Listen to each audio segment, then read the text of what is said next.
સમય જતા અજામિલનો અંતકાળ આવ્યો. પાપી જીવ 4 યમદૂતો આવ્યા લેવા માટે અને અજામિલને મારવા લાગ્યા. એટલે અજામિલ એકદમ દીકરાને સાદ પાડ્યો, અરે બેટા નારાયણ દોડજે. આમ દીકરાનો સાદ પાડ્યો. નારાયણ એવા નામનું અંતકાળે ઉચ્ચારણ થયું અને ભગવાનને થયું આ તો મને યાદ કરે છે, મારો ભગત લાગે છે. ભગવાને પોતાના 4 પાર્ષદોને વૈકુંઠ ધામમાંથી મોકલા છે.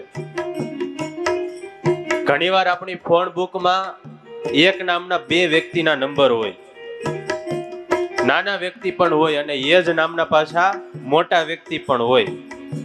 અને નાના વ્યક્તિને ફોન લગાડતા હોય ને ક્યારેક મોટા વ્યક્તિને લાગી જાય તો અટકેલું કામ થઈ જાય, પાર પડી જાય.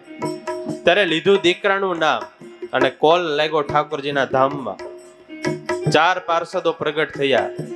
આ બાજુ 4 પાર્ષદો ઊભા છે અને આ બાજુ 4 યમદૂતો ઊભા છે અને બંને વચ્ચે ઝઘડો શરૂ થયો.